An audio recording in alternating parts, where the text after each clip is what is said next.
Uh,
Hello.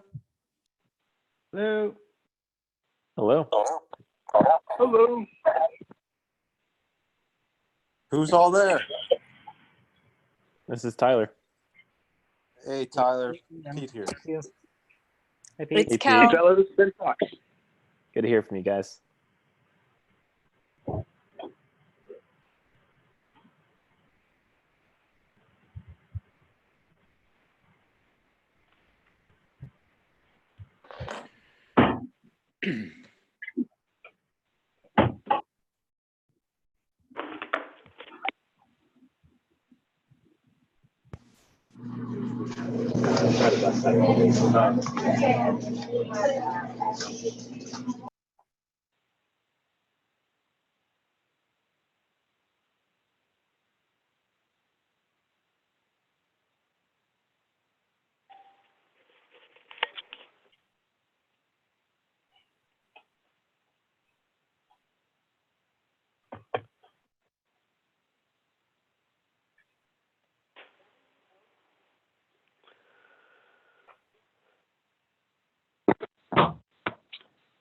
Hello, everyone. Hello. Fernando here. Hey, Fernando. Hey, Fernando. Beautiful. Who do we have on the call? You got Leland. Hey, This is Leland. Tyler. What's up, brother? Pete here. Beautiful. Say again. I'm sorry. Two people spoke at the same time. I missed that. It was a beautiful lady and a man. Who was that? This is Tyler. Hey, And Tyler. Kelly. Hey, Kelly. Pete What's here. going on, Tyler? Happy to have you here. I see we have like 14 other people. I dialed in, so I can't see all the names and numbers. Darcy's here. Hey, Darcy. Roy is here. In the city. And who is that? Roy. Hey, Greg. Roy. Roy. Oh, my man. I owe you a text back. So thank you. Thank you for being on the training today. Yeah. Okay. Hey, Fernando. Hey, Roy. What's up, Sean? Calgary. So, hey, happy Y Wednesday to everybody out there. Fernando, what's cooking with you, brother? I am present to the opportunities are in front of us. I'm excited for our Societal President's Club dinner tomorrow and the speaking engagements that we have lined up next week. So things are roaring, things are moving, things are happening. And I'm present to just gratitude for what we're creating here. Yeah, no, as am I, brother. And so for folks in the line, what I want you to stay, and Fernando, can you stay with me a little bit? I'm going to have Rob G in and out with us a little bit as well. Couple outcomes for today. Number one, I want to really start to shape our conversation in more distinctions in the space of ecosystem merger. One of my grave concerns always in training and development work is that we hear language, we listen to things, and it doesn't come to life. So it sounds like a foreign, concept, or sounds like a good concept, but it's just this amorphous thing out there somewhere. So I want to talk ecosystem merger. I certainly want to talk about loving people. We were introducing that concept in this morning's call, how critical it is for emotional rapport building and relationship building. And I want to touch at least a little bit on our self-mastery and our fears and the fears of others and how we deal with some of those dynamics because all of them are directly related to our unblinded sales mastery, and accelerating everything we're up to. So Fernando, you there? And let me just double check real quick. Rob Gill, are you live with us yet or not yet? Yes, I'm here, Sean. Hey, brother. Okay. So I'm going to kick it to you first then, Rob, for a little bit. And Fernando, just please stay there. Yes, sir. So, Rob, because you've done such an incredible job going from 8 to 25 to 150 meetings, something that I'm sure people get a little tired of hearing me say, but it's one of my favorite stories, quite frankly, of all time. And it's only continuing to accelerate. But I want to take everybody back to your stage of knowing this in the beginning. And when you first heard me start talking about ecosystem merger, I'm going to give you like a multiple choice quiz, okay? were you thinking like, were you not even hearing it? A is like you're not even hearing it. B is you were hearing it and like, yeah, I do that. C is like, there's something interesting here, but I'm not really paying that close attention. And D is something else. So which would you say is the most accurate, was the most accurate for you when you first heard me start talking about ecosystem merger? And by the way, so we don't go, because the purpose is not to go through a story. The purpose is to break through knowingness. So I want to zero in on during the weekend of March 1st. So let's forget the early stages of our relationship. Let's zero into the immersion, the unblinded immersion, beta test, unblinded immersion in March. What was present for you, like A, B, C, or D? I'd say more C and D in the sense that how do I incorporate this from a mental bandwidth standpoint? How do I like take what I have and then add this into it? You know what I mean? Yeah. So what seemed difficult? Not about influence mastery. We're not in how to go from hello to yes. We're not in self mastery. We're purely in the concept of like merging ecosystems and what it meant. Like, what did it mean for you in the beginning? Because I want to really speak into the listening of our amazing team here. So what was it like for you in the beginning?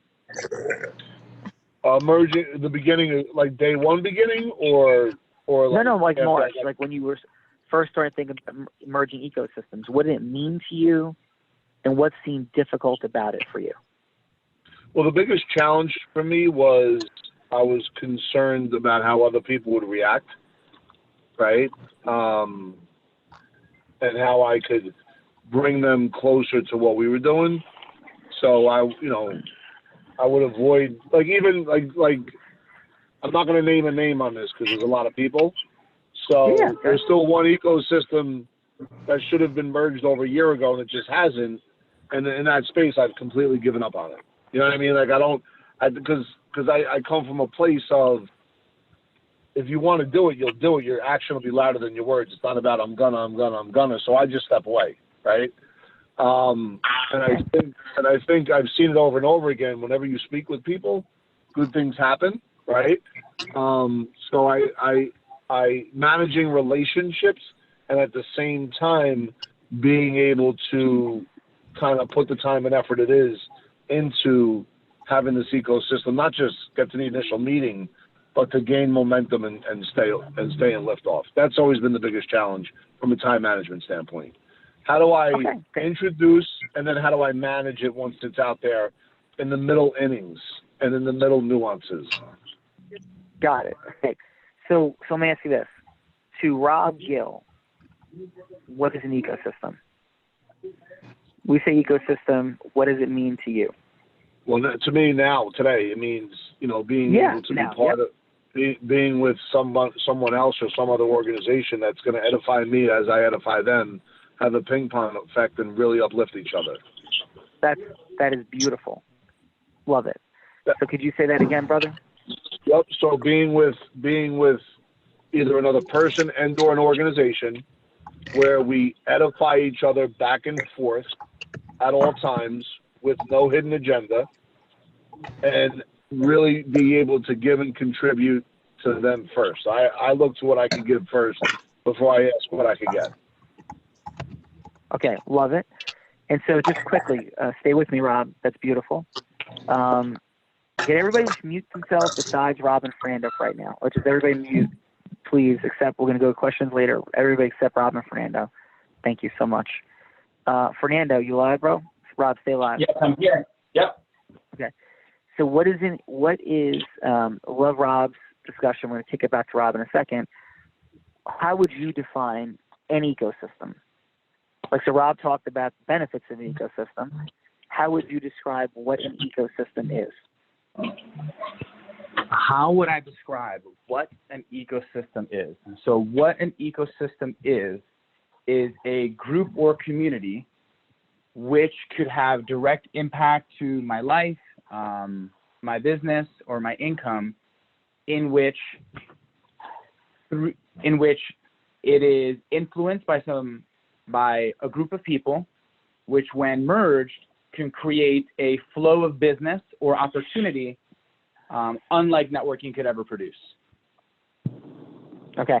And how would you describe, and love it, everybody, like we're dead on, we're Rob and Fernando right now. These are people that are, really accelerating in the space of ecosystem. I'm going to give some real tangible examples, but we're just, beginning to like flush it out and bring it to life here. So Fernando, how would you describe your best version of the difference between ecosystem and networking? Oh my God. The way that I would best describe this is that networking, in my opinion, and not even in my opinion, my experience now, tends to have no purpose and is insanely transactional, where ecosystems and ecosystem mergers is joining a community or ecosystem with the intention of rising to leadership, which is the purpose, which results in more quality meetings and more revenue. Beautiful. And Sean? how about we throw this? Yes. Can I chime in with a thought on that? This is Pete. Pete, of course, brother. Go. Yeah. Thank you. Just sort of building off of what I was And saying earlier. by the way, Pete, I want to acknowledge you for your contributions and your assertiveness. And so, folks, that's what this is. So feel free to jump in with questions, pieces. This is a collaborative process, and me lecturing, which I do plenty of on this, is suboptimal. I mean, I'm going to clean all this up and package it up nicely, but there's a beautiful way for hearing different voices and energies and perspectives to synthesize this material and learn it. So go ahead, Pete. Thank you. So thank you for that, Sean. Okay, being at my BNI meeting again reminded me that they have this phrase. It's networking. You don't sit down. They're trying to teach people how to network, and they say don't go to a networking event and sit down. You got to participate. It's called network for a reason, but the word is absent what you want the result to be. Like networking is, and if you're focusing on that word, it's more like a task or a chore to you. But if you're going out with ecosystem merger in mind, then you're actually going out with the outcome that you're looking for in mind, rather than just the name of the task that you're performing. Oh, love it, bro. And where is your BNI group, Pete? Well, I mentioned earlier this morning that I used to be a member of the chapter here in Hoboken and Weehawken, but I did resign last year. But I still get calls to be a substitute all the time, which I prefer much better. It's a lot more fun being a sub than having to go there and network every week. Yeah, no, that's fantastic. That is fantastic. Okay. And how about this for everybody, Pete, Fernando, Rob, that the idea of ecosystem merger is the difference between intention and random. The difference between intention and random. And that is the beginning of the conversation. I got to go this way. Rob, yep, okay. It's between intention and random. So networking is walking into a room and people, talking, chatting. Is there a referral? Is there a possibility? There's a randomness element to it. Versus when you're seeking to merge ecosystems, you're walking into the right rooms in the first place. That's the desire. Looking to engage in public speaking, massive opportunity. And then you're looking with intention to begin to create frictionlessness. So we want to really, when we think ecosystem, as everybody said, everybody is hitting it right on the nose. I would think it starts though. I don't think it starts though with the absence of randomness and predictability, like something that makes sense to create outcomes for our business and our life directly. So with that said, I want to jump back for a moment to Rob. Rob, you still good with us? Yep, I'm here. Yes. Hey, pal. So, many of us have heard, conversations between Rob and I, but Rob, in going from the 8 to 150 meetings, Rob has really wonderful influencing skills, which of course can always be enhanced, as can mine, as can yours, always. But he wasn't using those influencing skills in the most optimal of spaces. So Rob, can you explain, let's say, 2 months before you and I met, how you're going about generating new relationships 2 months before I met you? It was really about, I was definitely lost, although I still had a business. The business was working well, but I was lost in generating new business. So either, you would hire another advisor and work with them on their clients. You would create a pseudo alliance with an accountant to do they call it joint work, to do joint work with accountants. Then obviously clients would give referrals, but there was no science or system to what I was doing, and there was no outcome. And even if I did go to a networking event, it was something I never enjoyed networking events ever. But I do now. I enjoy thoroughly. But back then it was just really, a lot of good referrals and joint work specialists, but no science or steady predictability at all. Yeah. Like there is now. So listen, Rob said he enjoys networking events. I would lovingly transform that vocabulary into ecosystem merger potential. No, I didn't like those things. I never liked them. Yep. But now, there's intention. So let's walk through it. So today, we could pick any day, and this is how blessed I feel. Today we're in a meeting in New York with America's accountant, Rob Gill. We'll call Rob America's number 2 life insurance agent. But straight up legitimately, like leaderboard always, like massive beast, right, in a variety of ecosystems. We're there with the number 1 life insurance agent in the country, Mike Crouppen, who's a partner of Rob's and mine now. We're there with this woman, Beth, who runs a consortium. So I want you to think ecosystem merger as a funding company for attorneys and plaintiffs' cases. And we're discussing, solving issues with the opioid crisis.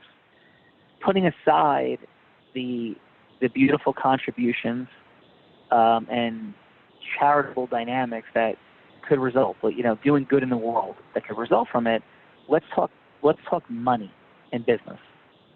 Okay, so now I want to see how ecosystem merger thinking works. So I have Michael Smikin, my partner at Calgary, runs my litigation team. I have him tell me that these guys want to talk to us about getting us involved in doing some work in opiate litigation. So I am not thinking ecosystem merger. I am thinking sales meeting, right? So I'm thinking sales meeting. A sales meeting is a meeting where somebody can say yes or no at that stage. And actually, you know what? Let me qualify that.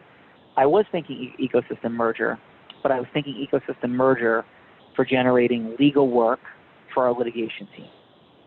So I was seeking a yes, that they would want to work with us, and end up referring us litigation work. This is maybe 3 months ago.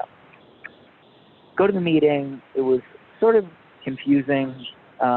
They were really looking for us more to generate some work. Taking 100% responsibility, I could have understood it better. I think it wasn't popping the way I was thinking, and so my thinking was probably a little bit closed off and limited. But then they invite us to a lunch a little bit ago, and I'm like, okay, so I'll go to the lunch. Now here's where it gets interesting. So I go to the lunch, and there's, let's say, 12 people at this lunch, and what most people would probably, or I don't want to say probably, what networking thinking would have said is, all right, so can I generate a referral or something out of this situation? Instead, my thinking was, I get it now.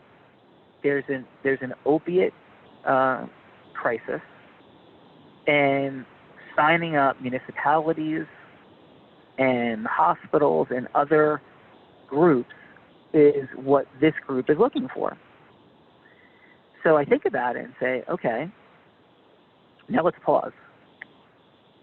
Fernando, what do you think that the typical person who is in that situation would have begun to think about? So it's, okay, they want municipalities, hospitals, etc.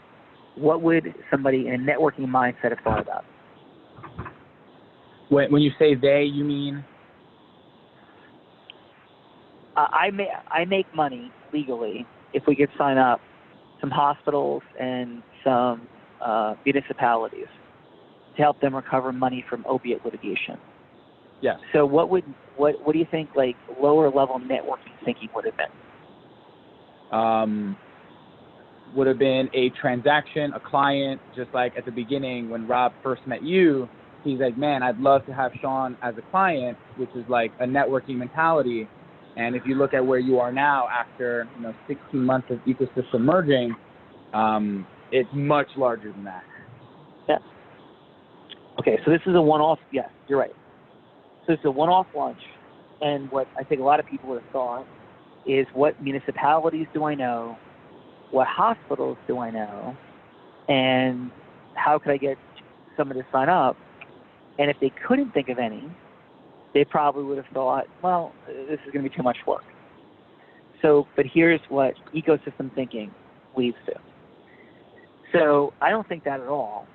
I think this is an incredible group, and this is a group that should become its own ecosystem. And so the woman who ran that lunch, I called her and said, I think we should have another lunch. And I think we should start to have these lunches regularly.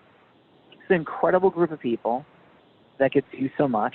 And I know, people like Rob Gill. Rob did come to the first meeting. He's on the board of a hospital. I know Dan Geltrude. He's on the board of a hospital. I knew America's #1 life insurance agent. And he clearly could open some doors. So what would it be okay? And then one of my team members can, and Rob knows some people who, not knows, got incredible, beautiful friends that have access to municipalities, unions. So why don't we start having an ongoing lunch and seeing what everybody could help, how everybody can help each. So it leads to today, where in that room is Rob Gill, Mike Crouppen, Dan Geltrude, and Rob, what do you think your capacity to sell your financial and insurance services is in that room? When you say capacity, meaning being able to create everyone as clients. Well, let me put it this way: how much gross revenue do you think? Just ballpark. If you just sold, watch the level of this. If you just sold insurance to half the people in that room, what do you think the revenues for? $3 million. If we could do the whole room, north of $10 million revenue. So 90 days. That's stage one. Now, Rob Gill brings massive value to that room himself because he has access and incredible relationship to generate municipalities and unions. I have a massive capacity to generate hospitals. Dan Geltrude has high political contacts as well that might be accessible and helpful. And Mike Crouppen could just open any door in the universe. And just him being there was like jaw-dropping and impressive to hear his story and train up people. Okay? But we're not even close to done with the analysis. Okay? So in addition, the woman that led the group knows lawyers all over the country and does work with tons of people. This is a person who wants more of what we have, and Rob and Mike and Dan, as America's accountant, right, can do effective and positive things for her.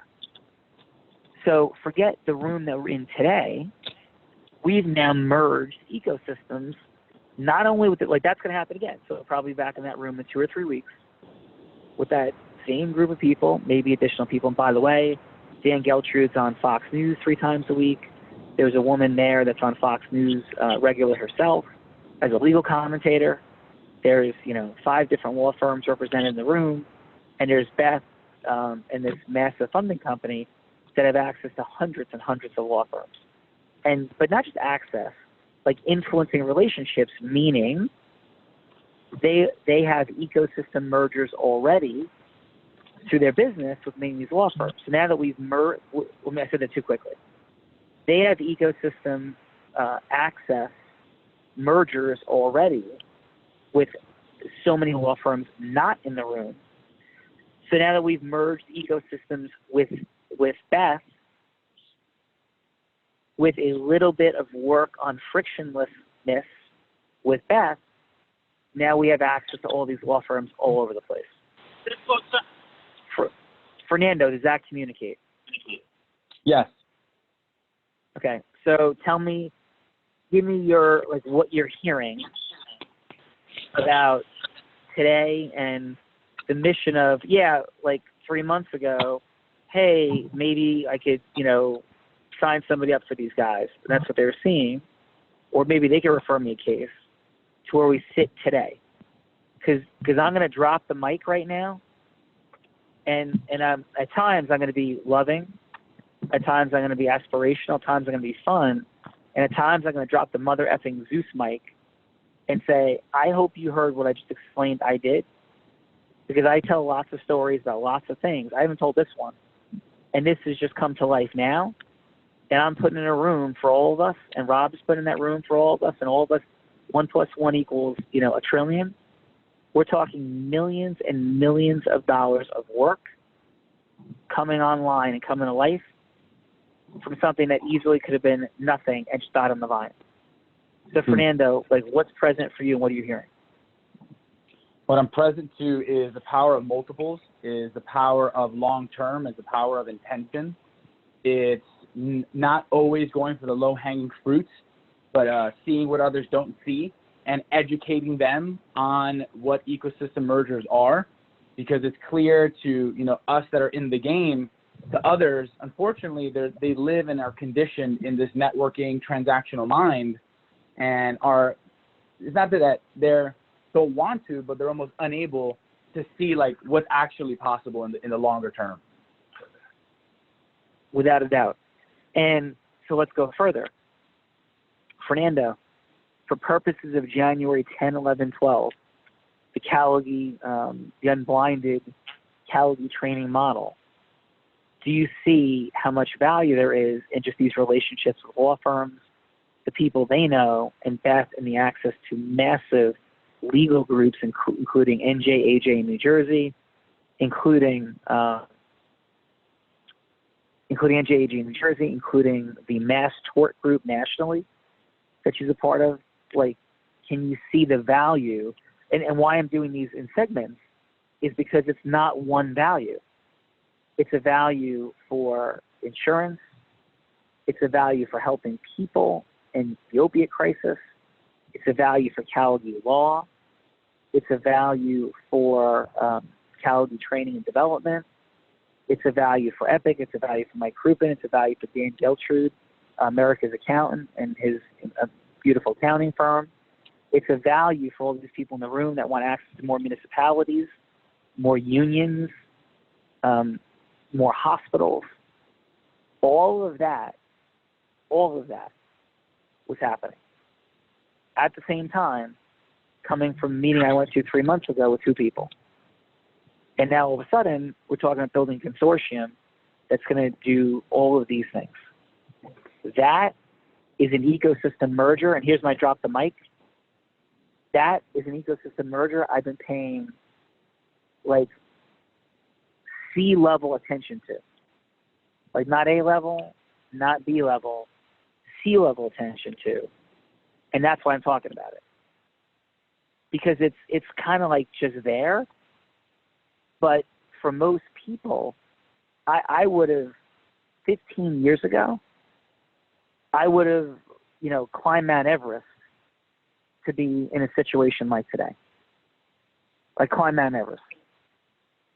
And it becomes with your focus and intention, Fernando, Rob, Pete, Roy, everybody in the call, it becomes that assured to create massive, massive acceleration. And it's true, and now we'll get into influence mastery a little bit in a moment, but Fernando, real quick, what's present for you? One more time, what's present now? What's present now is, on these calls and everything that we're doing is like learning how and the process of, and what I'm present to now is that this game that we're playing in January is not only like educational, it's actually like a massive ecosystem merger, like facilitating, where anyone there will benefit from, because just like when you go to Tony Robbins and everyone's like primed and excited and like open to conversation, everyone, like Pete, Pete is like, I'm retired from networking. Everyone is going to be primed and ready to do so. So they're going to be more receptive to this whole idea. And since we're having immersion for 3 days, is not only are you getting a roadmap, not only are you getting like, actual immersion, you're actually walking away with ecosystems. So you're pretty much paying to win, like in 3 different ways. Dude, absolutely. And Rob Gill, you still there, brother? Yep. Yes, I am. Yeah. So what's present? Did you think, because this is important for everybody, right? Because I'm putting myself at, like, let's say a 9.99 level of ecosystem merger mastery thinking, maybe a 9.999. And I want to see where you're tracking. Like, did you ever think about today through that prism until we talked about it today? Like, are you showing up in the room and now seeing things that way? What's present for you in a day like walking into today? Do you see it as an ecosystem? Do you think of it as an ecosystem? Do you not? Somewhere between? Like, this is really helpful for me because you're kicking ass in huge ways, and I want to check in on your thinking. Great question. I just want to go back to the first meeting I had with these folks when you asked me just to go to it, and I had no idea what I was stepping into at all. But I went because, there's a trust and an understanding. And then you and I had some private conversations. So the thing I'm present to now more than anything else, and I can apply this in other areas, is to be divorced from a blueprint outcome that I have in mind on my own. In other words,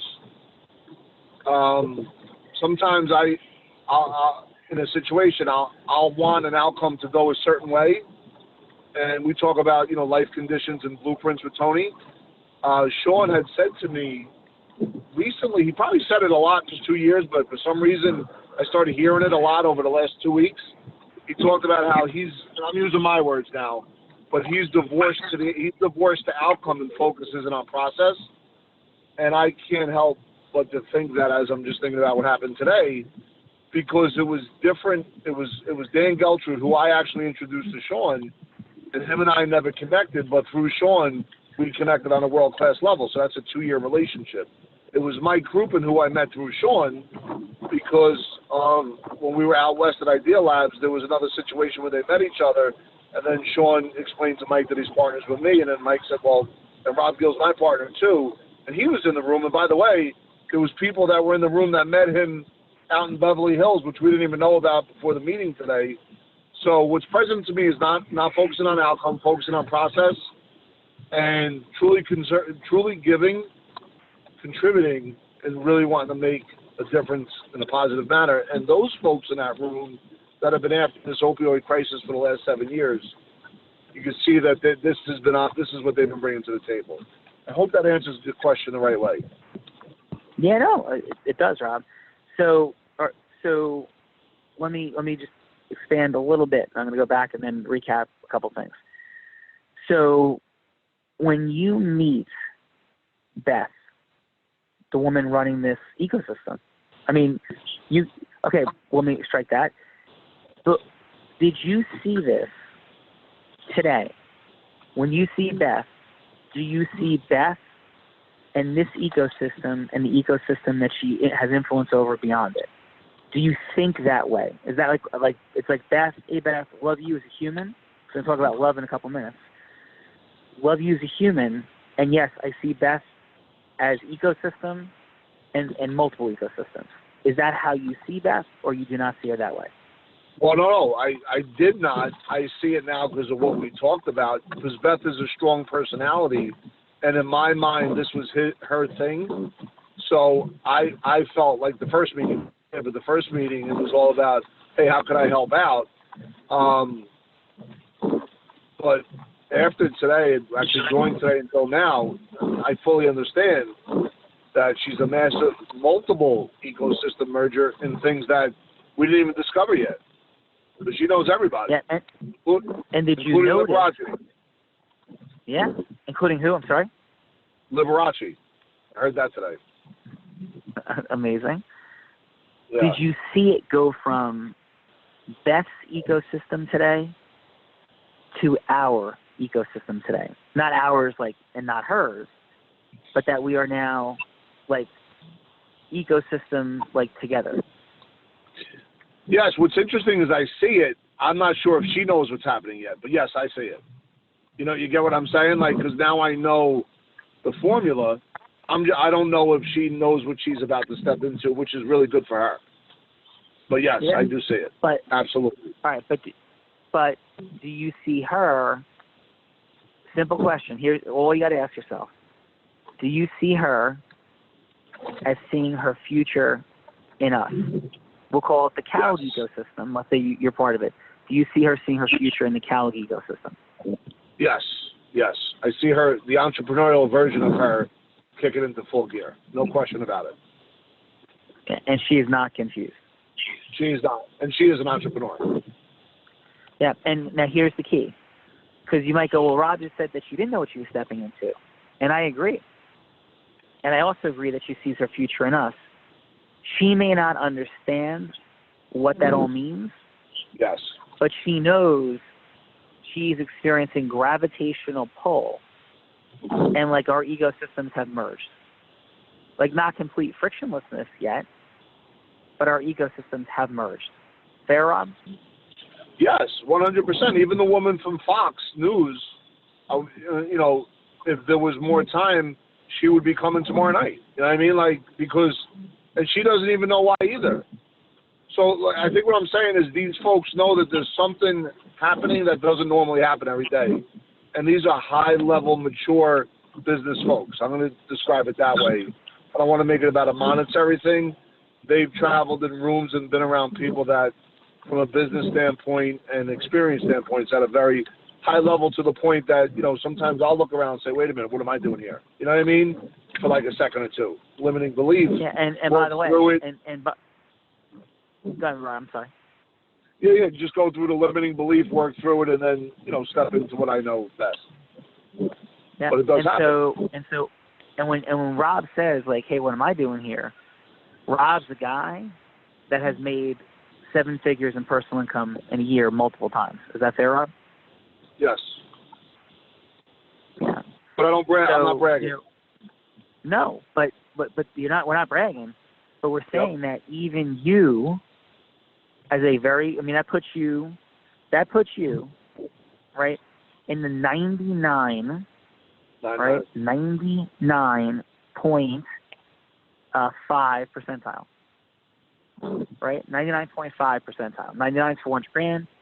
You know, 99.9 is 1.7 million. That puts you in the 99.67 percentile, something like that, right? Yep. And so you hear top 1 percenters. Rob's top half of top 1 percenters, and what that means is that even Rob, coming from a place of being a top half a percenter, is in a room going, do I belong? Yes. Am I good enough? Yes. Like, right, present for you, yes? Yeah, at least 4 times, throughout 4 times today that I could count on. Like just looking around, you know. Yeah. Okay, so we're going to come back Fernando.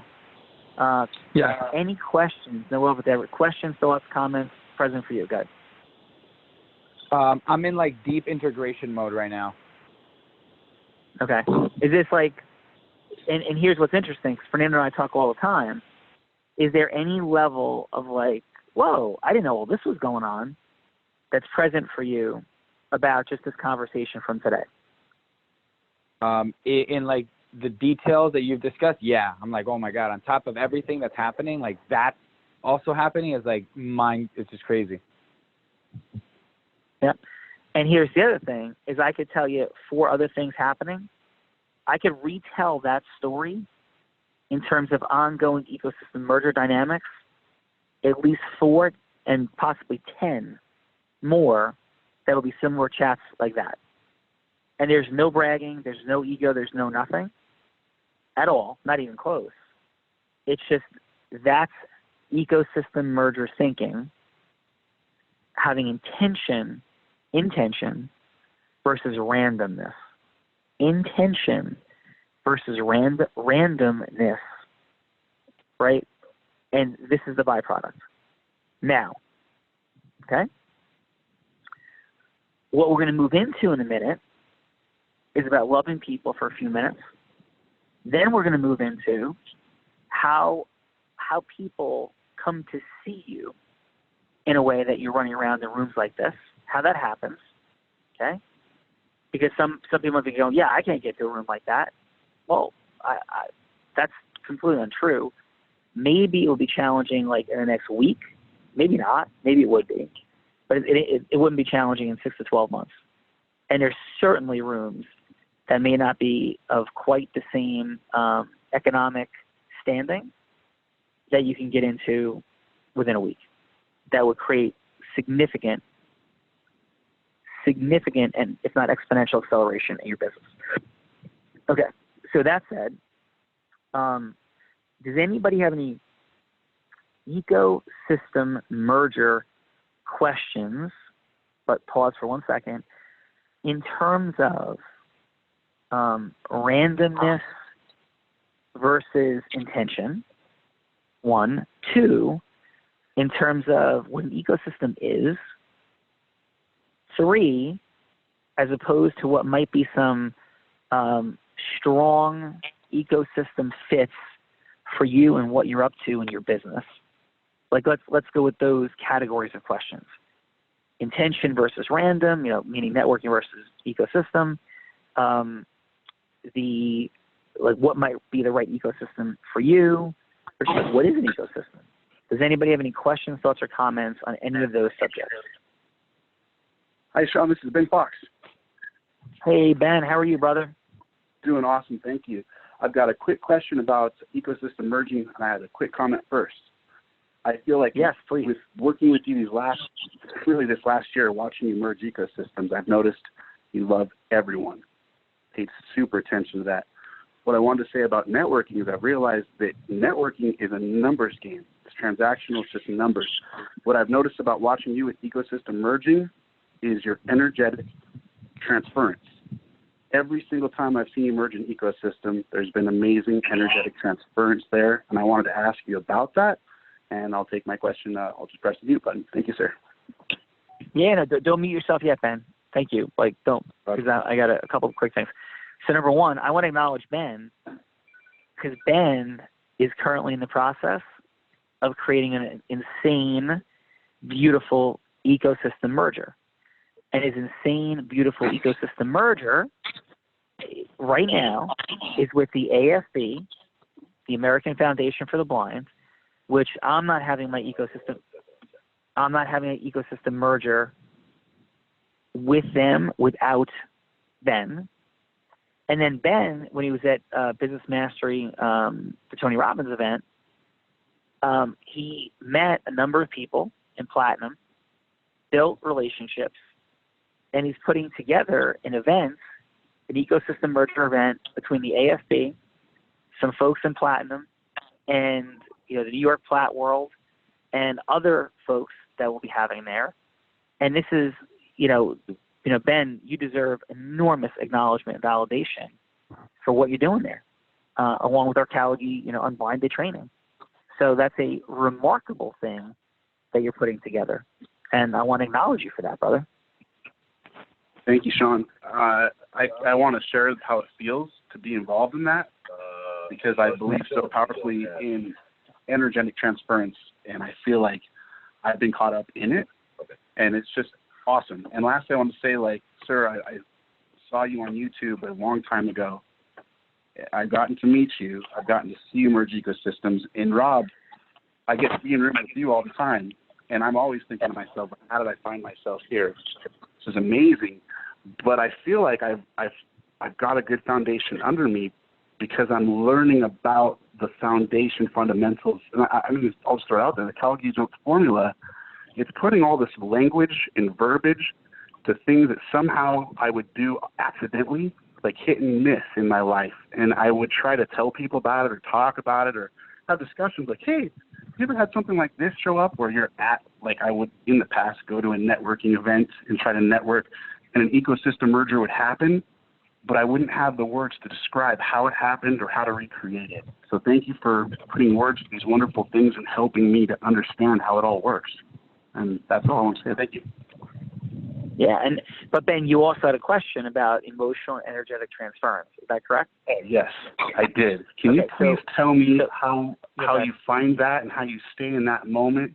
Just talk a little bit about energetic transference. That would help me in my personal ecosystem merging I'm doing right now.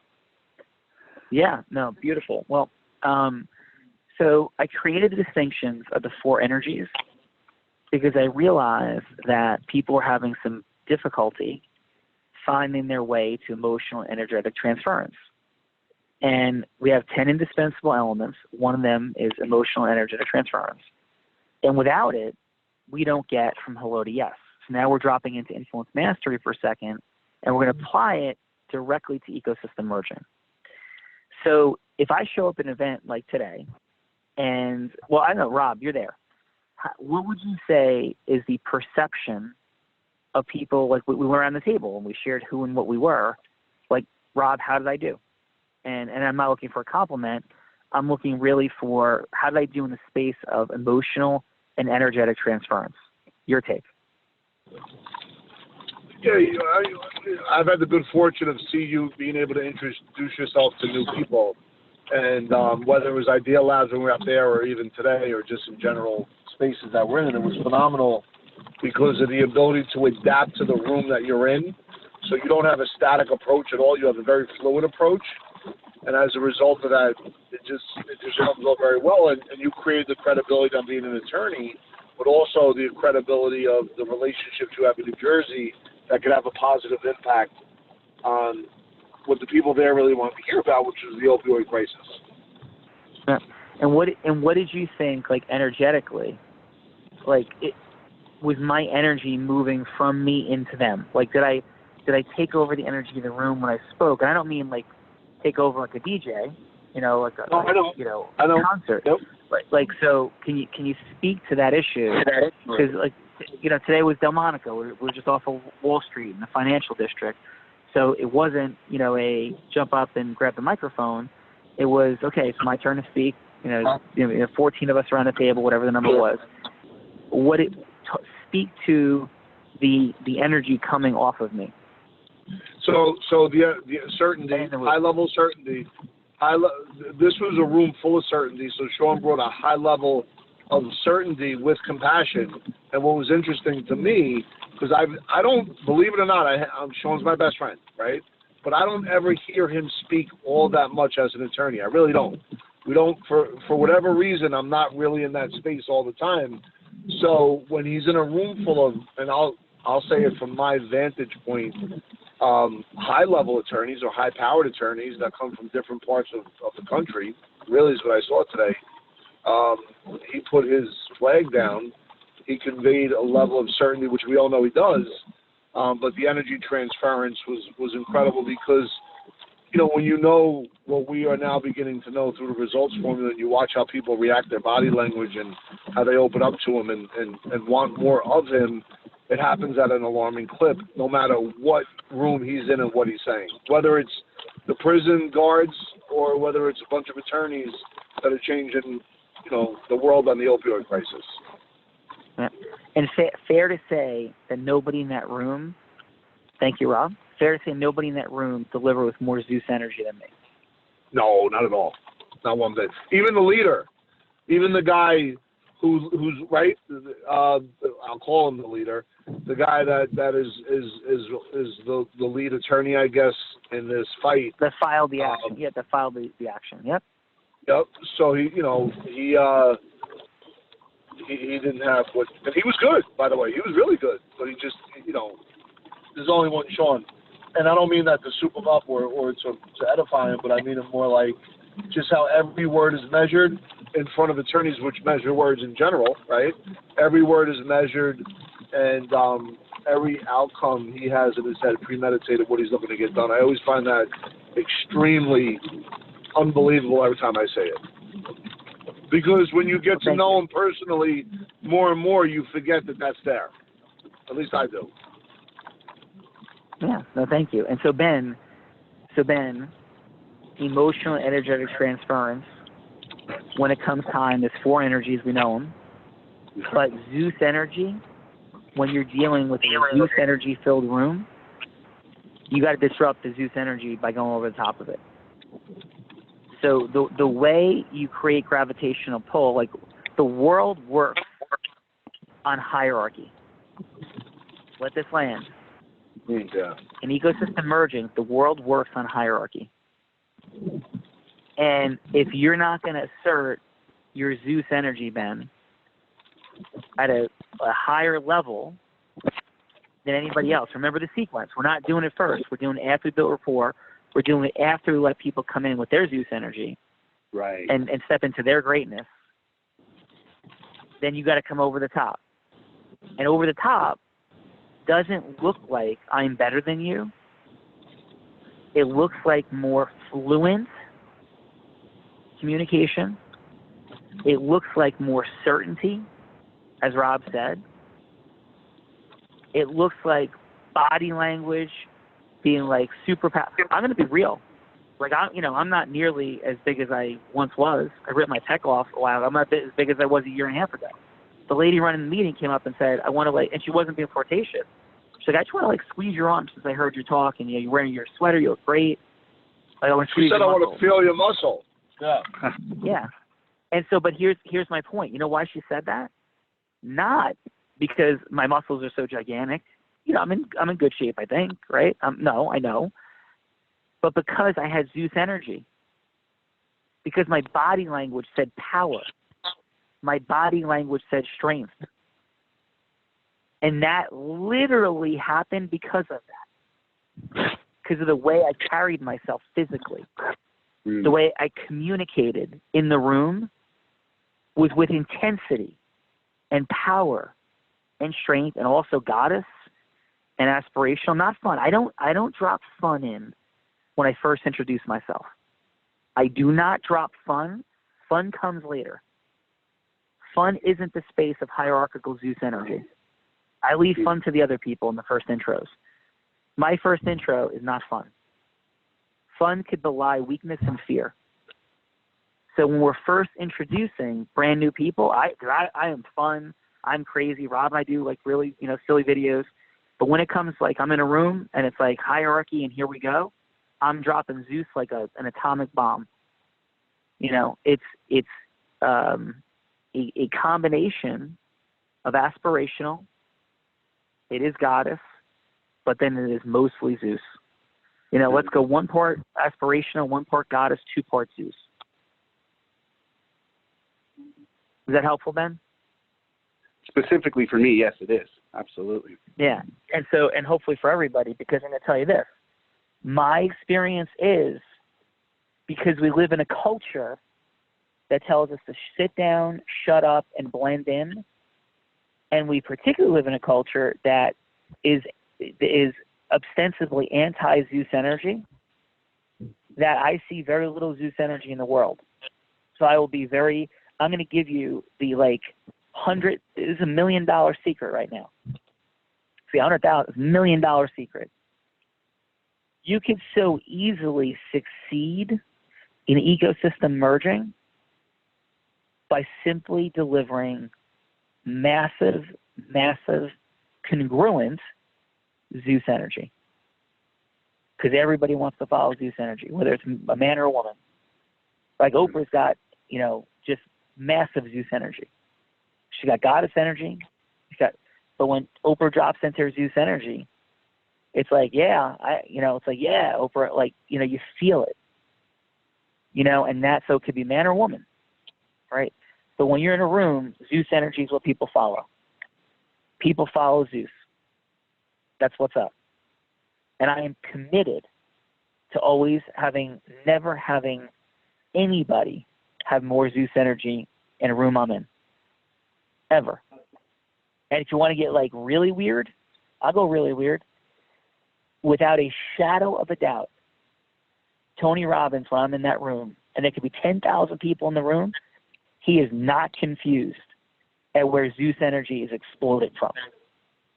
And that is why he walks off stage and stands near me. We never had a conversation about it.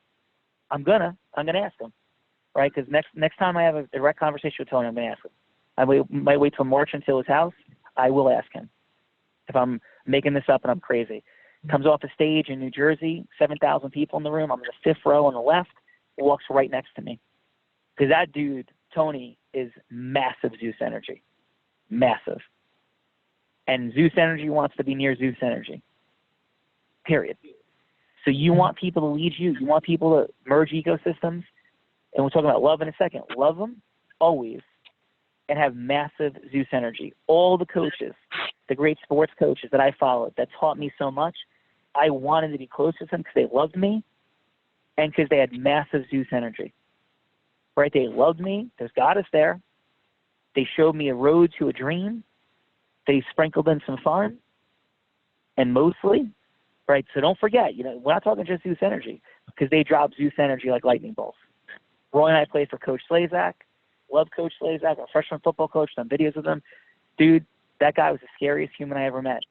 He was just exploding with Zeus energy all over the place. And I love him to this day and honor him. That's what leadership is rooted in Zeus energy. You want people to follow you, find your mother effing Zeus energy.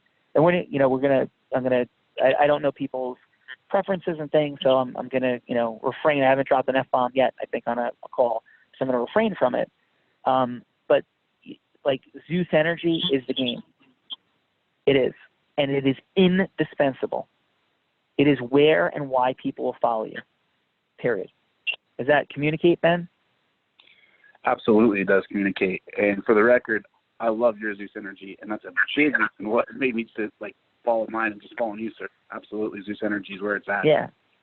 Yeah. And what I'm challenging you to do, Ben, and everybody on this call, is you want to merge ecosystems and you want to create acceleration, and you want to give people your gifts, the amazingness inside of you, all you have to offer.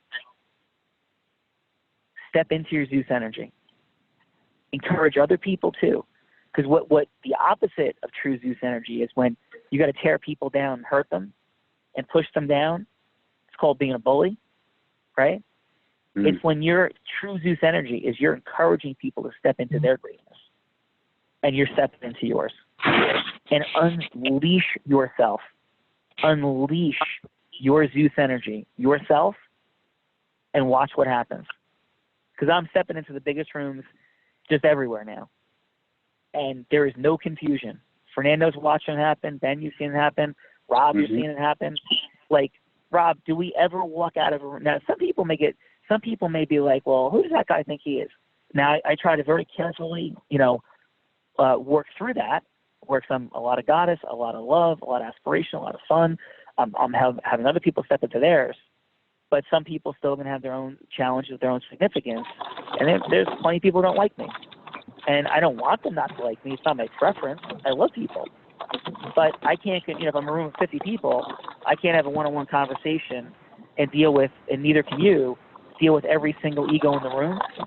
So I'm going to just be me, and I'm going to unleash my Zeus because I know it's going to work out. And I'd rather have 10 people love me and 5 people hate me than no people love me and no people see their future in me. I'd rather not blend in and have 5 people hate me, right? And that's okay with me. And if that's not okay with you, right, then you're going to have, just mute yourself if anybody's rustling here, a little bit of rustling. Yep. So if that's not what you're ready for, then your acceleration is going to be slowed. And it's okay. Like, there's no judgment. It's like saying, hey, if you smoke, you're going to cut 7 years off your life.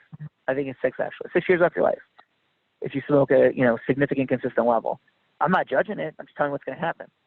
No judgment.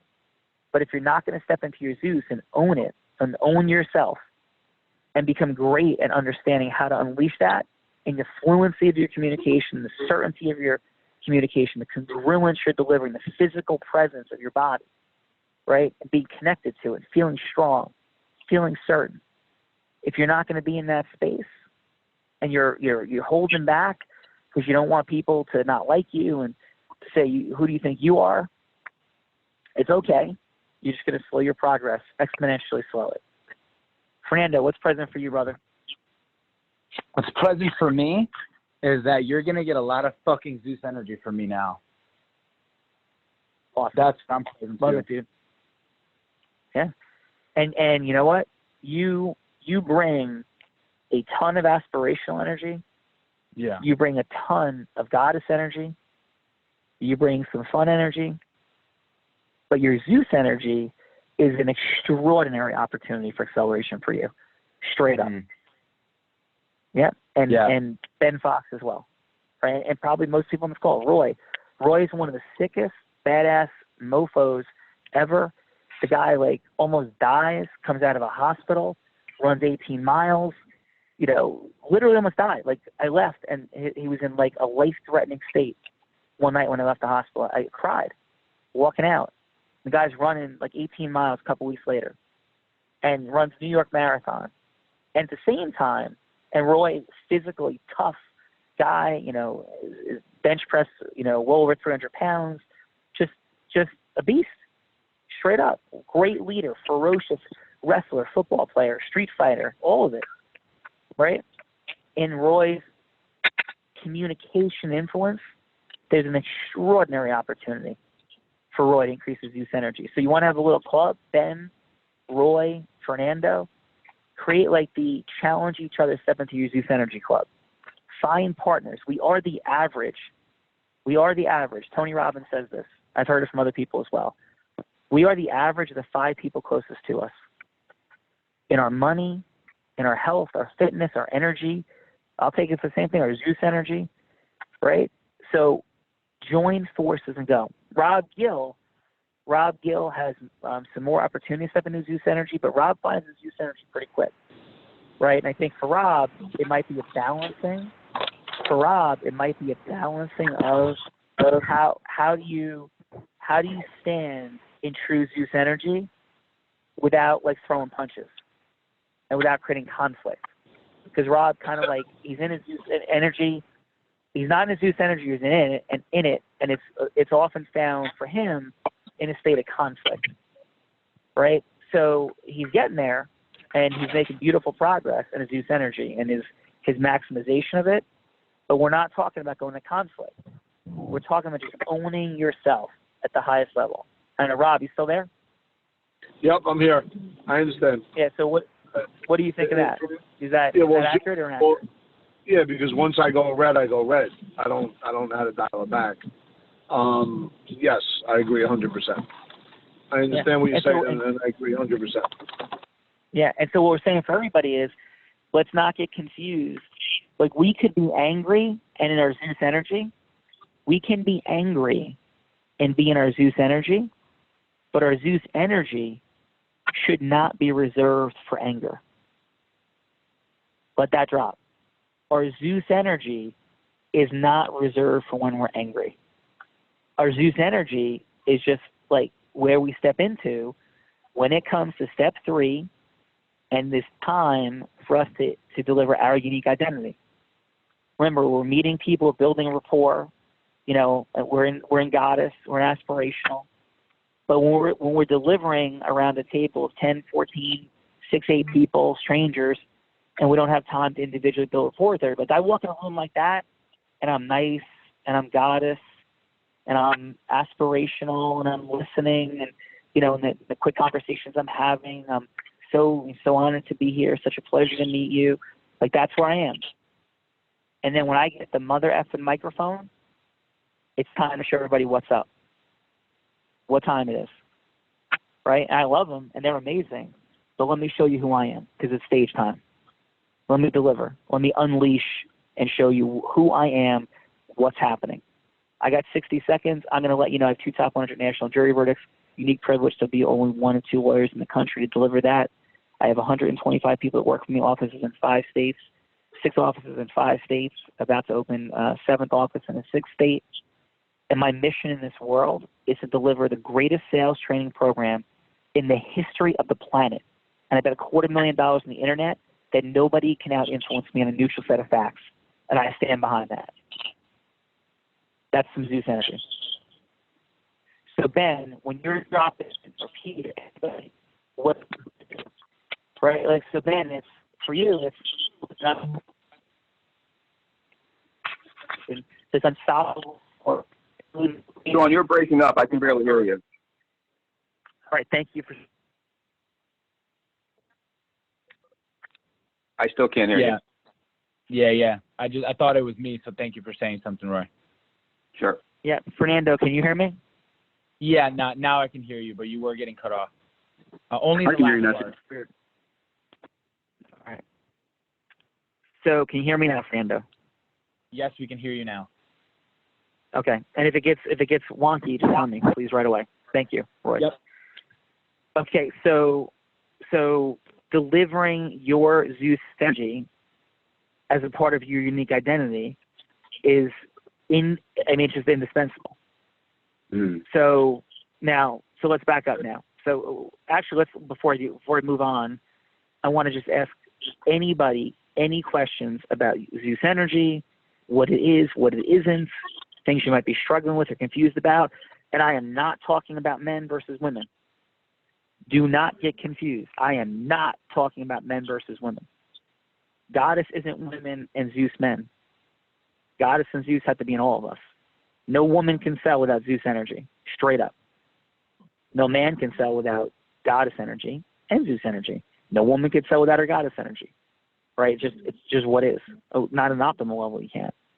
So any questions, thoughts, feedback, concerns, discomfort, confusion, opportunity from anybody? Hey, Sean, this is Nate from Utah. How's it going? Hey, brother. I'm sorry, who from Utah? It's Nate. Nate Biddle. Yeah. Like you just getting cut off a little bit, Mike. It's a little tough to hear you, brother.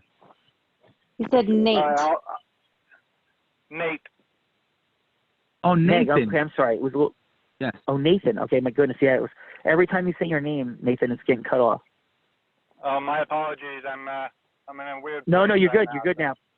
Perfect. Beautiful. Now you're perfect. Okay.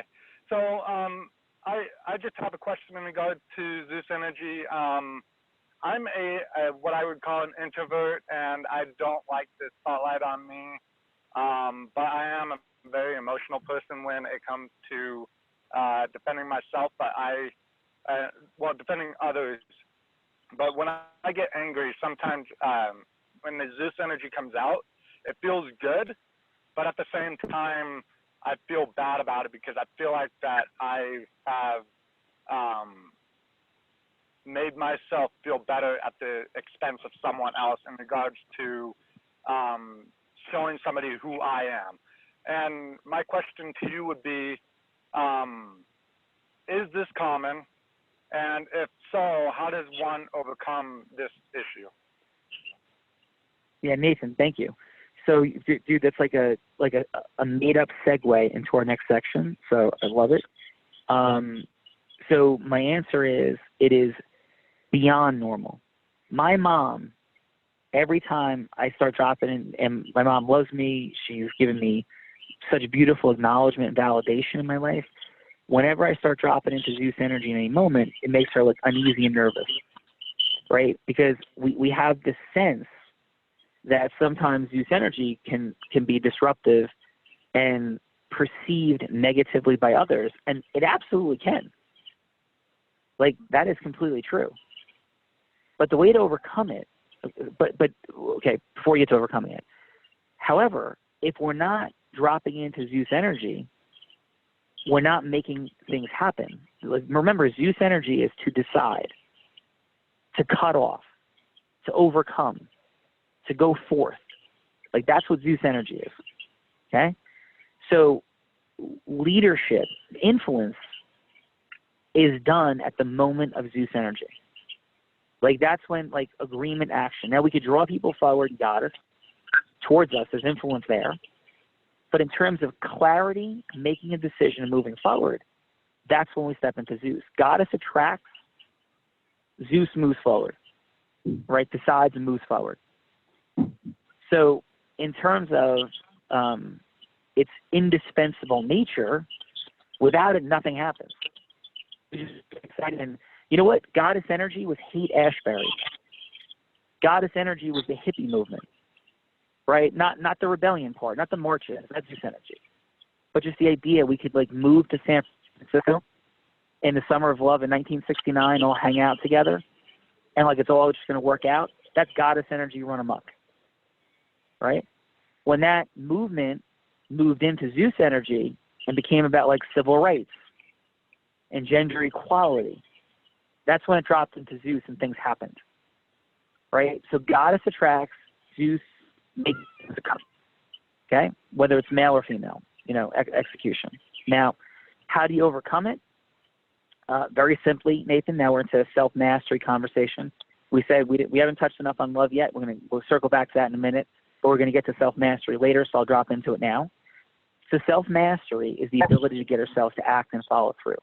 So the ability to get ourselves to act and follow through. So self-mastery is rooted in a bunch of things, all of which we're not going into. But one of them is what we believe. So we each have rules, like to get to, like, we believe that, we may believe that it's good to be nice. Well, we have rules about nice, right? We may believe, we have rules for what it means to be in shape. Some people being in shape means not more than 50 pounds overweight. Maybe Roy thinks being in shape means the ability to run 26 miles. I'm not sure exactly what Roy's rule is, but it might be that. For some people it is. Some people, their rule for being in shape is the ability to run 100 miles. Some people being in shape means to be able to run a mile. So we have rules for everything. So Nathan, when you talk about these discomforts that you have about these different, you know, dynamics, what you're talking about are your rules, right? These are your rules. The way we change our rules is first we identify what they are. So you have a rule, you know, various rules for what, whether you're an introvert or an extrovert. You have rules for what it means to have the spotlight on you. Okay? We have rules for what it means to not be rejected. Rules for what it means not to fail. Rules for how important it is that everybody likes us or not. We all have rules. So the self-mastery element of this program, which we haven't dealt with a lot yet, because I like to give people the influence stuff, because to show, like, some really powerful things that people don't know and understand, because people have heard typically more about what they might mistakenly call motivation or inspiration. You know, we're talking about a self-mastery, like the ability to get ourselves to act. So people tend to have a little bit more knowledge in that space. So I don't want things to feel too familiar so people get confused and think this is something they've heard before. But self-mastery is imperative. It's without self-mastery, we're done. So the first introduction into the world of self-mastery we'll jump in at is the fact that we have these rules. The way we change our rules is first to just do it. Write it. Like, my rule is this, was this, now it's this. Now that rule is not installed into our nervous system or conditioning yet, but first we have to decide what it is. Second, the way we begin to create the conditioning shift is we have to give ourselves some emotional, some energy underneath the shift. And the greatest energy that we can create is by having pain. So Nathan, the question for you is, and anybody that wants to change any rule, any belief they have, is simply, what is having that old rule going to cost you? What is it going to cost you? And the list is extraordinary. And I'll give you all some hints. I had a rule, selling is evil, before I understood that selling was truth and educating people. Until I understood that selling was educating people on my point of view, having them hear it, accept it, and act upon it. And I think that's the greatest gift I can give people now. One of the greatest gifts I can give people. But at first, I changed my rule. And so in changing my rule, I would look at and think, I'm going to lose the respect of my children. I'm going to lose the respect of myself. I'm going to live in a state of lack if I don't change this rule, because I'm not going to create financial abundance. And being in lack feels trapped and imprisoned and oppressed and under control and lacking in freedom and without choice, right? So I connected to all of those things. Without changing the rule, it was going to lead me to not have my dream beach house. It was going to lead to me not going to see incredible and beautiful places I wanted to go to. But it was going to lead to me looking in the mirror and seeing a person I didn't want to see. It was going to lead to me being on my deathbed and feeling like I had not lived the life I want to lead. It was going to rob me of the ability to be an example of possibility for others. So Nathan, that's the beginning of the access and everybody on the phone, is writing down the rule change and then connecting to the pain of everything failing to change the conditioning you have about your rules is going to cost you in your life. Does that make sense, Nathan? Yes, 100%.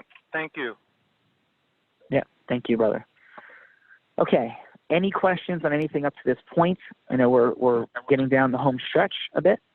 Does anybody have any questions about rule shifting and self-mastery, about ecosystems, or about our ability to create emotional energetic transference, obviously including our Zeus energy? Any questions about any of that? I have something I'd like to share, but I want to give someone else the opportunity first. Okay. All right. Yeah, hello, So Sean. This in... is Ron Keller calling. I'm a colleague of Ben Fox. Hey, Ron, how are you, brother? Very good. Thank you.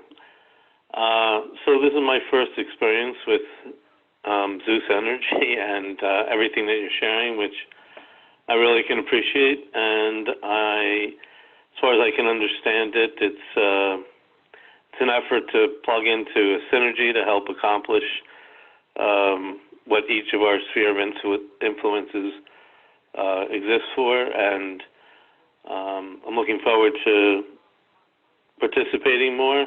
And the actual exchange part of these spheres of influences or merging of ecosystems, does that take place on these calls, or is it outside of this? How does that work?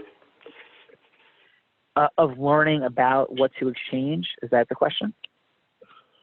What's the process of merging the ecosystems? Is it done primarily through these contacts, or is it a number of things? How do you benefit from and create the sharing of the ecosystems? Okay. So the question is, I think, how do you actually create ecosystem mergers with people that you're communicating with here? Is that the question? Yes, essentially. Yeah, great, awesome. Okay, so first, thanks for being on. And so just so you're super clear, today was obviously not an introductory call, and so we were dropping in on very specific things. The introductory overview is this process is how you create acceleration in your business and your sales, period. It's how you create any result in your life is the Calorie Results formula overall. And we're daily, 8:30 huddles and an hour and a half a week, we're developing our knowledge and mastery over the results formula, and it's process mastery, influence mastery, and self-mastery. Okay, number one. Number two, yes, the ecosystem mergers do not happen on these calls, like with people. It's learning how to do it. Ecosystem Merger Potential is our January 10, 11, and 12 event. We're going to be live in that room for 3 days together, and crazy and insane things are going to happen. So that will be the place. But also, you can go offline as you get to know people, meet people here, and have one-on-one conversations offline, and create buddy teams, study groups together where you're supporting one another and what's happening. And so you can talk to people about anything, through getting to know folks on these phone calls. So that is the answer. But you want to meet tons of people live. We're going to be our outcome is to put 1,000 people in a room on January 10, 11, and 12 for 3 days together and be communicating and doing exercises continuously with the massive potential not only to increase our influencing skill sets, our integrity-based influencing skill sets, but also to merge ecosystems. And final point, in this answering this question, you did not hear goddess energy today, and so we're dropping at steps 1 and 2 of the integrity-based human influencing model, and a massive part of the emotional energetic transference, and the other 10 indispensable elements, including loving all people, which I'm going to wrap the call with a couple quick points on in a moment, is the beginning of everything. So there is massive love, giving of value, deep listening. 50% of the one-on-one conversations I have with people, and I offer you the challenge to beat it, end with the person I'm communicating with crying as they share their dreams, their heart, their greatness. So everything we're talking about here is loving people, giving to people, and the only way we get what we want is if other people get what they want.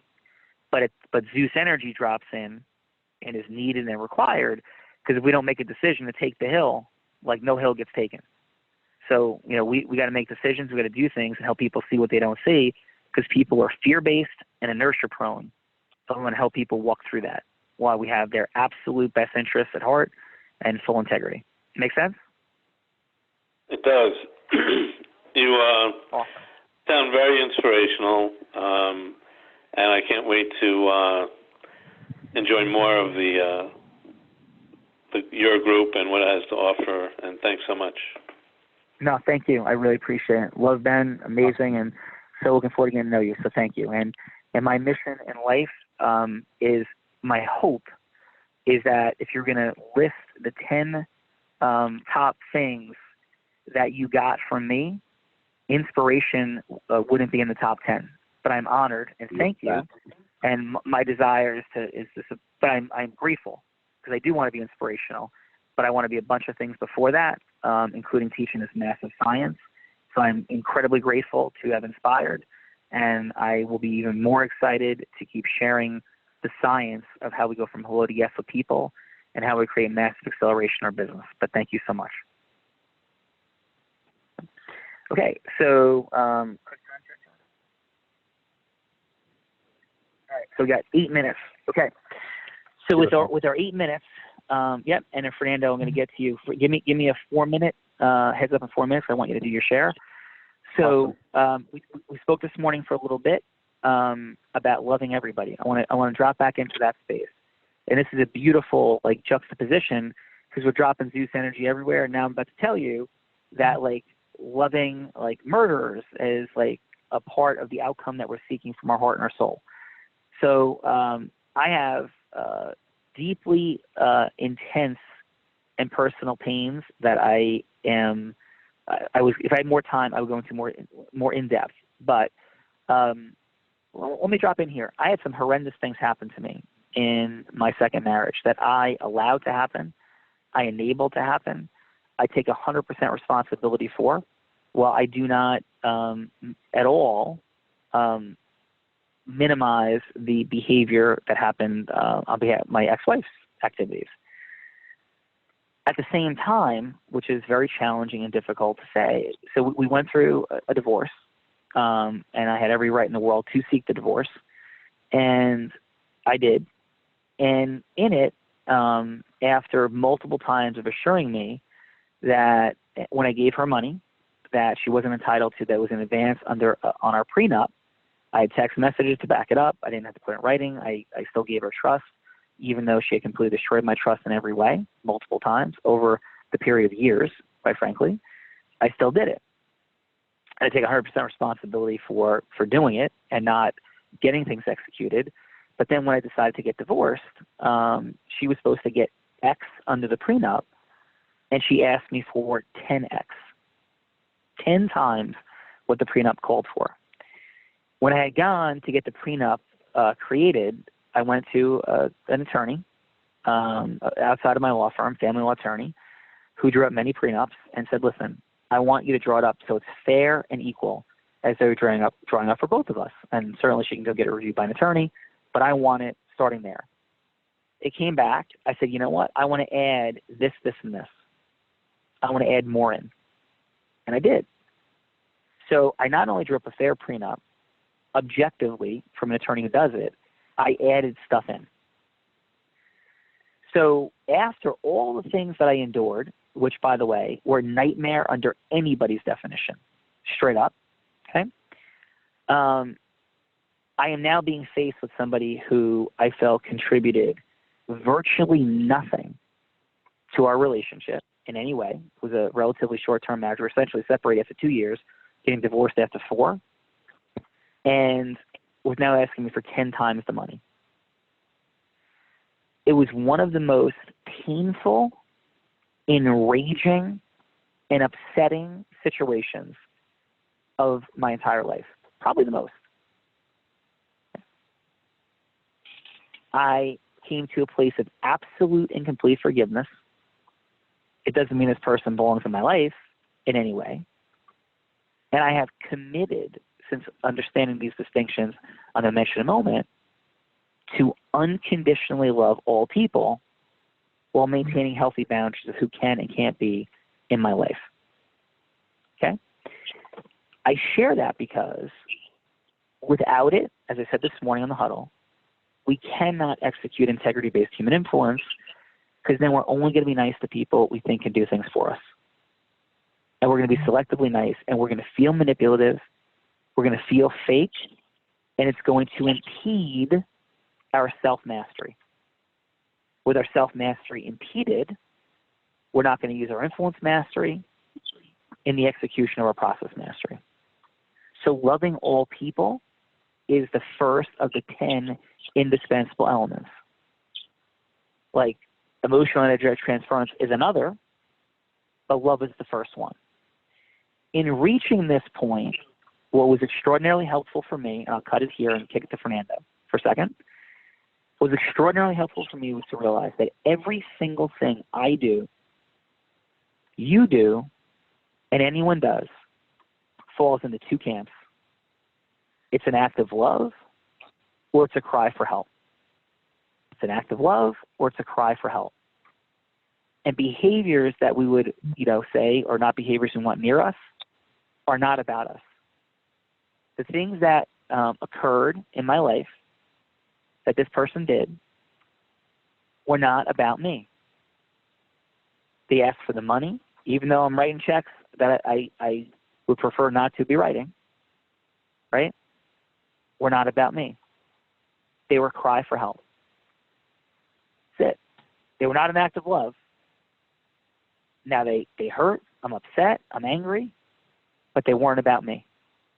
They were a cry for help. And so we everybody only needs a cry for help because they're afraid. Fear of failure, fear of rejection. Now some people in fear of failure, fear of rejection, like murder people. Some people rape children and do the most heinous and awful behaviors imaginable. But they're all just cries for help from people who are afraid of rejection and failure and in massive pain. Now, the more massive people are in pain, the more harm they create. So a beautiful indicator for you about who should and should not be in your life is how much pain a person is in. And you could take it from me as a side footnote, because it's not the point of this moment, but I have made a massive mistake of being connected to people in a lot of pain, and that has wreaked havoc on aspects of my life and caused me massive pain. I take 100% responsibility for it, right?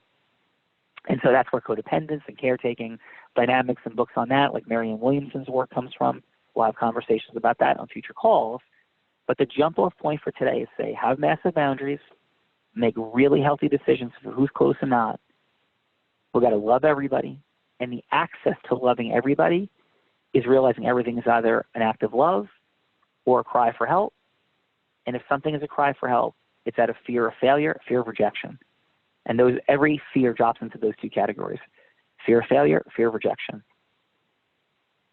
Indispensable element number 1, which is required to deliver on our self-mastery, which is required to drive forward with our process mastery, merging ecosystems, dropping Zeus energy, goddess energy, fun energy, aspirational energy, and making beautiful things happen.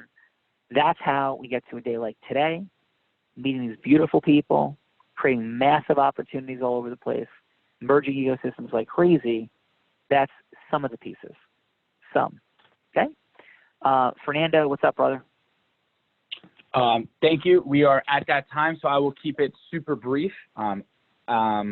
First of all, just thank you again for delivering. Every time I listen, and I'm not talking about like on trainings, I'm talking about in just everyday conversations, these minor distinctions make the biggest difference. And the reason why I enjoy sharing is, you blessed in that video we created and saying that a lot of the people that you've worked with, I'm already in that 99 percentile of being able to equip, learn, and bounce around in the formula. And I want to share to everyone the power of removing knowingness and like truly listening. And even though you think what Sean is saying might sound the same at times, the subtleties make all the fucking difference. And just in these last couple days alone, 1, you taught me how to induce scarcity without being a douchebag, which is like life altering. That's like huge. And today, in this hour and a half, you gave me my Zeus back. Because the truth is, in true vulnerability, is that I was naturally Zeus, and it burned me a couple times. And then I conditioned myself in your assessment. You said I'm highly aspirational, massive goddess, coming with some fun. You can use some Zeus. I was the opposite. I never had the other ones. I trained myself to have them in abundance because what you said is that goddess pulls, and that's what I wanted, and Zeus delivers and decides. And what was lacking when we first met was agreement formation, and I understand why. I was really, I am good, I'm going to own that, at drawing people in. It's the decision that's lacking, and it's because of a rule in my self-mastery that I made that Zeus energy is only when I'm angry and upset, and you just gave me freedom and an access that no, Zeus is not when you're angry and upset. It is not that. That is what we think is. And in Nathan's share, so Nathan, thank you for sharing, I heard myself in you because I thought the exact same thing, which is the power of sharing. So in these last 3 days, you gave me scarcity with integrity, and you gave me Zeus back by giving me the freedom of knowing that Zeus is not when I'm angry and upset. It is when I want to decide, and that's powerful. So I just wanted to end on that note. Received with massive gratitude, and I'm so thankful to all of you for being here. Fernando, Rob, your contributions today, Ben, Nathan, Pete, thank you all. And I will share this. Final. I had no idea. I knew this was going to be a phenomenal program. I had no idea how incredibly, phenomenally this was going to come together so quickly. And we ain't done nothing yet. We have just begun. Take massive action. Do not let this be intellectual entertainment. That would be me stealing your money. Do not let this be intellectual entertainment. Please. Right. Go out, act, move, make things happen, come back, get busted up, fall off the bike, get a bloody nose, come back. That's what this is about. Right? We're going to have plenty of frustration, plenty of things not go our way, but let's get out there and get on the field and take massive action. Hey, I am Sean Callaghy. This is Unblinded Sales Mastery, seeing what you don't see, about exponentially growing your sales. And I am honored and thrilled to be a part of this with you, and let's go get it. Have an amazing Y Wednesday. Thanks. Awesome. Thanks, Sean. Thank you, everyone. Thank you, Mr. Callaghy. We'll talk in the morning. Thank See you you. later. That was great. Thank you. All questions in the WhatsApp, please. Take a second to share your notes now while it's fresh. Take 15, 30 seconds, share your notes, contribute to the rest of us. Blessings, and I'll see you on the morning. Bye-bye. Much love, everyone. Bye, everybody.